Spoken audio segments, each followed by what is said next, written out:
Perfect. All right. Hi, folks. Thank you for being here tonight. My name is Brittany McBain. I am the new Community Involvement Coordinator for this WQARF site with the Remedial Project section at the Arizona Department of Environmental Quality. As you just heard, this meeting is being recorded, so just want to let everyone know that. Before we begin, does anyone need the presentation to be translated into Spanish? I can also say that in Spanish. Antes de comenzar, ¿alguien necesita que la presentación esté traducida en español? All right. Well, if no one needs that to be translated, then we will go ahead. This is a public meeting for the 51st Avenue and Camelback Road Water Quality Assurance Revolving Fund site. Today is Wednesday, September 17th, 2025, and it is 6:01 p.m. If you look at the agenda on the screen, we will start off with a site presentation and update from our project manager, Gianna Trujillo, followed by questions and comments from the public.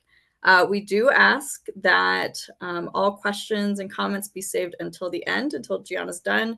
And also during that time, also feel free to ask questions in the chat.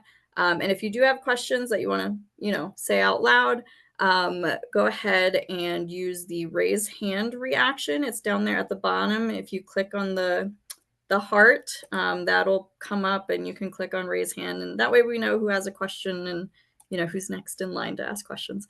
And we will have plenty of time to answer any questions that you have that are related to this WQARF site.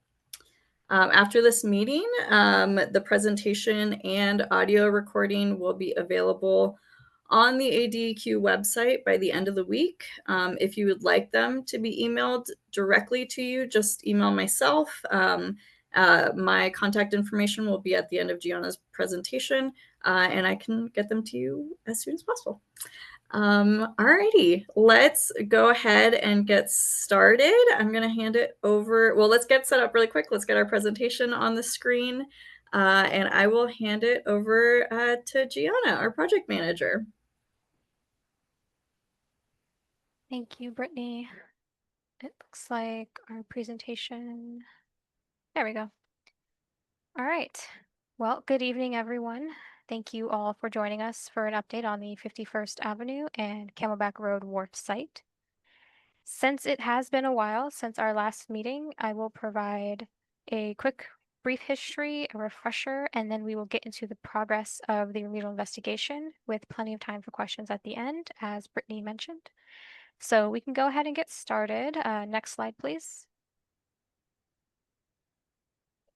In 2021, the discovery of trichloroethene, TCE, in groundwater at concentrations ranging from about 400 to 1400 micrograms per liter near the vicinity of 51st Avenue and Camelback Road prompted the ADQ WQARF program to conduct a preliminary investigation due to the Aquifer Water Quality Standard exceedance for TCE.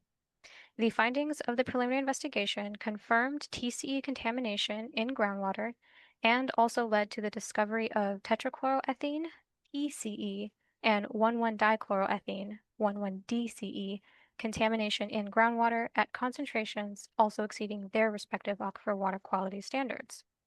In 2021, ADQ placed the 51st Avenue and Camelback Road site on the WQARF site registry, making the site an official WQARF site. The remedial investigation began promptly after listing, and that is where the site is currently within the WQARF process. In the next few slides, we will review the elements of the remedial investigation, including what it is, where it is, and what we have done so far. Next slide, please. So what is an RI? ADQ, with the help of our environmental contractors, conducts a remedial investigation to determine the nature and extent of contamination and identify receptors potentially impacted by that contamination. This process includes a combination of environmental investigations that collect data from groundwater, soil vapor, and indoor air. Additional data is collected to understand the land and water use at the site, and compiled into a land and water use study that will be included in the draft RI report. In the next few slides, we will go over some of these environmental investigations in a little bit more detail. Next slide, please.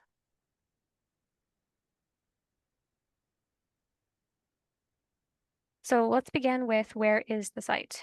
The site is located in the West Valley in the vicinity of North 51st Avenue and West Camelback Road, hence the site name.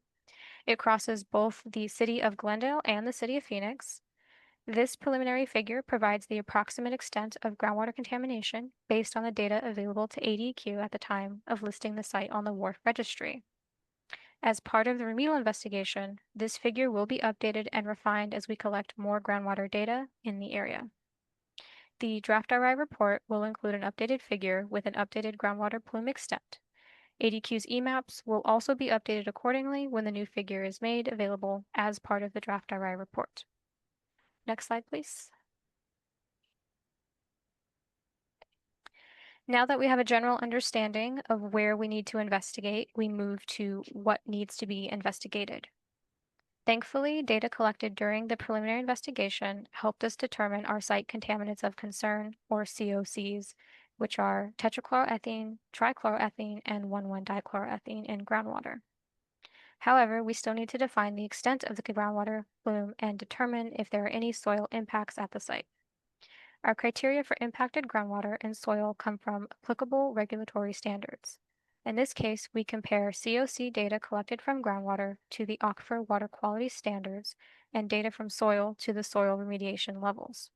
We'll discuss these further in the next couple slides. Next slide, please. So groundwater data is collected through a combination of collecting data from existing wells, drilling new wells, and records research. The type of data collected includes not only COC concentration data, but also depth to water measurements and area pumping data. This provides confirmation of where contamination is observed in the groundwater, the direction groundwater is currently flowing, and how that compares to historic data in the area. Overall, this assists ADQ in understanding plume stability in the area and answering questions like, is the plume moving down gradient quickly? Is contamination in the shallow or deeper part of the aquifer? Do we need additional groundwater data? If so, where? To date, as part of the remedial investigation, ADQ has installed 15 monitor well pairs or dual nested wells, meaning each well location includes 2 wells. Generally speaking, one well is shallower and the other is deeper, each constructed based on the data collected during drilling. As part of drilling, groundwater was sampled every 20 feet or so, with samples analyzed for the COCs. Using that information, the wells were screened where the highest concentration of the COCs were detected. These wells are now primarily used in groundwater monitoring across the site. The photo in the upper right corner of the slide is an example of a dual nested well installed at the site. The most recent groundwater sampling event took place in May of 2025. As you can see in the table on the slide, the COCs were detected at a range of concentrations above the aquifer water quality standards. To summarize our findings so far, the groundwater flow direction is to the southwest, with a more westerly flow further down gradient. For anyone that hasn't heard the term down gradient, you can think of it as the direction in which groundwater is traveling towards, starting from the area of the source of release, traveling away or in general down, following the natural gradient from high elevation to low elevation. The average depth to water across the site is about 181 feet below ground surface.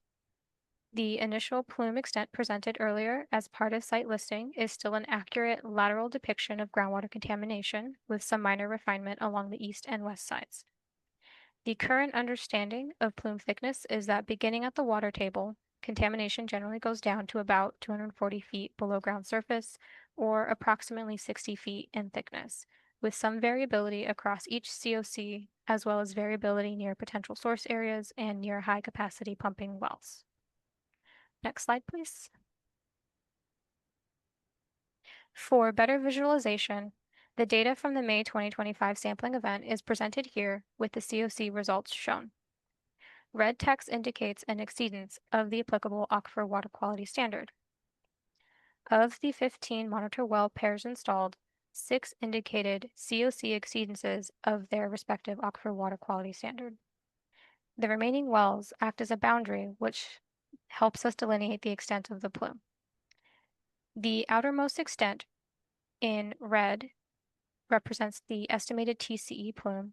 The next innermost extent in purple represents PCE, and in the innermost extent in green represents 11 DCE. The underground storage tank facility monitor wells, located at the intersection of 51st Avenue and Camelback Road, have only had TCE detections observed between 2019 and 2023. These wells have not been sampled since 2023. MW7, located in the north part of the site, was not able to be sampled during the May 2025 groundwater sampling event, but in previous event in fall of 2024, there was a low level of an estimated detection of TCE present and no detections of any other COC. The MW7 well pair will be included in the next groundwater sampling event this fall, which is actually taking place later this month.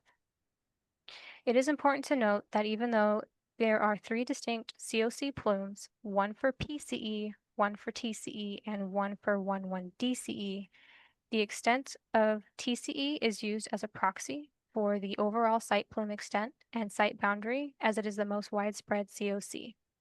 The PCE and 11 DCE plumes are encompassed entirely within the TCE plume. Again, updated plume delineations will be provided in the draft RI report, and ADQ maps will be updated accordingly at that time. Next slide, please. Hey, John, can you speak a little louder? We had a comment that somebody's having a hard time hearing you. Oh, okay. Let me double check my audio and make sure. See if that. Can someone confirm that this sounds better?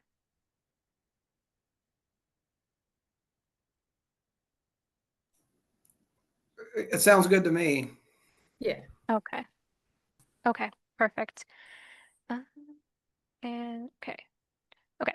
Soil data was collected during the drilling of a well in an area where the COCs may have been released to the environment.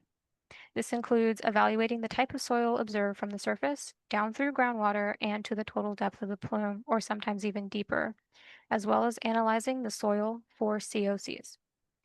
Based on the data collected, PCE in soil was present, but did not exceed soil remediation levels. There were no detections of TCE or 11 DCE at the location sampled. In the upper right corner is an example of a soil boring log for a well that describes the type of soil observed at depth during drilling. However, the COCs are volatile by nature, meaning they prefer to be in a vapor phase rather than, say, absorbed to soils, especially in cases when the initial release occurred historically. For this reason, soil vapor data is typically collected to infer subsurface contamination because it allows the testing of volatile organic compounds, or VOCs, in the phase they are most likely to be present in. Next slide, please. Therefore, ADQ conducted several soil vapor investigations across the site from 2021 to 2023 to determine the extent of the COCs in the subsurface. Due to the volatile nature, it is common to see vapor expansion in all directions from a release point or following preferred pathways in the subsurface, such as airspaces associated with utility lines. Vapors can even get into buildings through cracks in the foundation or seals around piping. These investigations helped ADQ find areas where the COCs were highest in soil vapor at depths ranging from 5 to 15 feet below ground surface. Soil vapor data can also be converted to soil equivalents using a 3-phase partitioning equation based on general parameters and values to compare shallow soil vapor data to the SRLs as noted in the table. There were no exceedances of the SRLs of the COCs when converted to soil equivalents. The upper right photo on the slide is an example of soil vapor collection in the field. Next slide, please.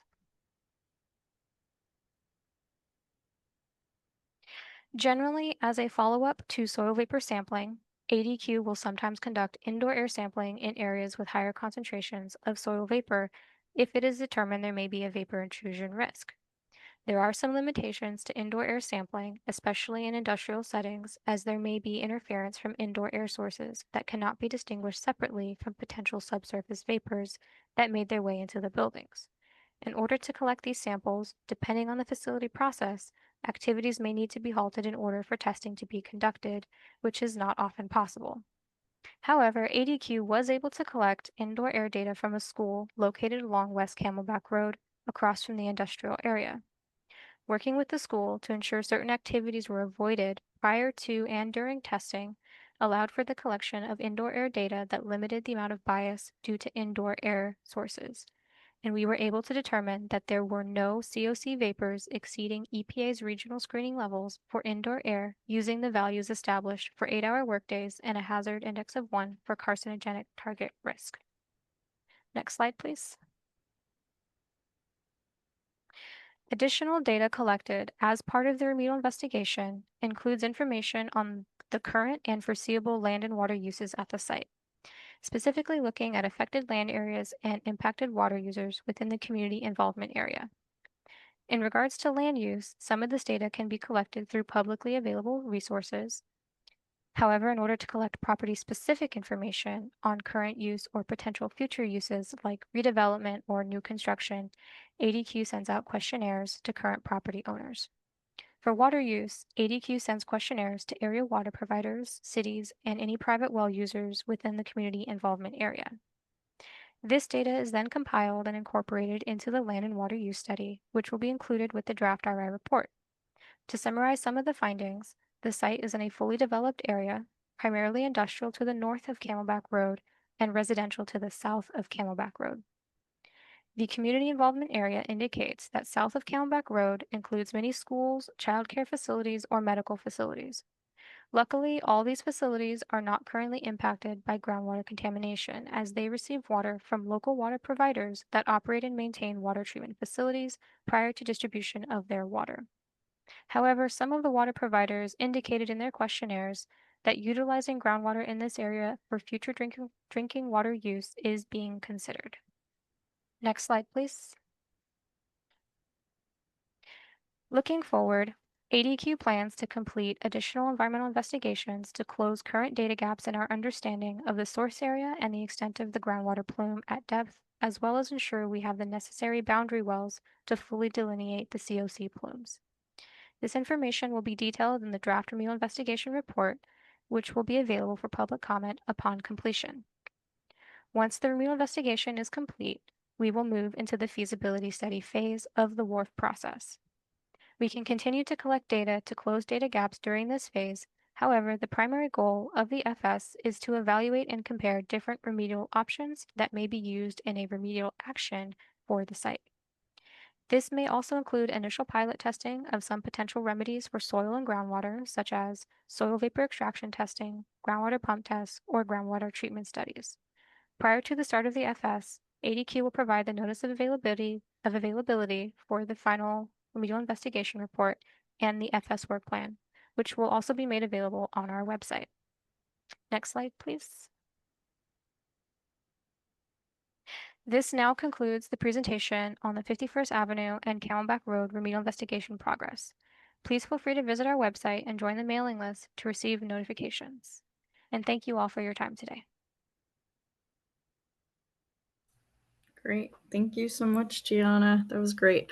Like she said, if you have any other questions or anything, you can visit the website. The presentation and this recording will be there by the end of this week, or you can also email me if you would like the presentation directly sent to you. Are there any questions or comments?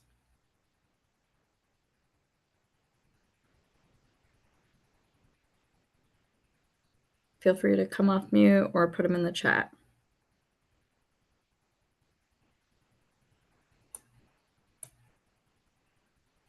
Okay, I have one question. This is Bill. The thing that has been done. I missed the date because you did, you were very soft when you were spoken, Gianna. So what was the date of the last testing? The last groundwater testing. Yes, ma'am.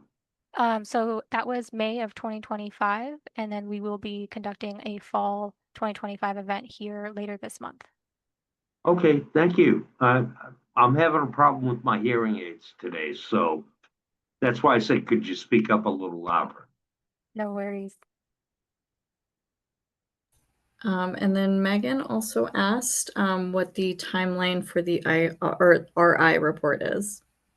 So our goal right now is to try to get that to public comment by the end of this calendar year. So December 2025 is what we are hoping to get to. All right. Any other questions or comments?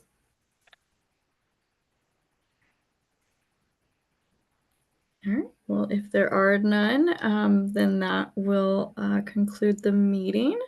Thank you all for coming and taking the time out of your schedule to, participate. And we will adjourn this meeting at 6:21 p.m. Thank you all. Thank you for giving us the most up-to-date information that we have. Thank you. Of course.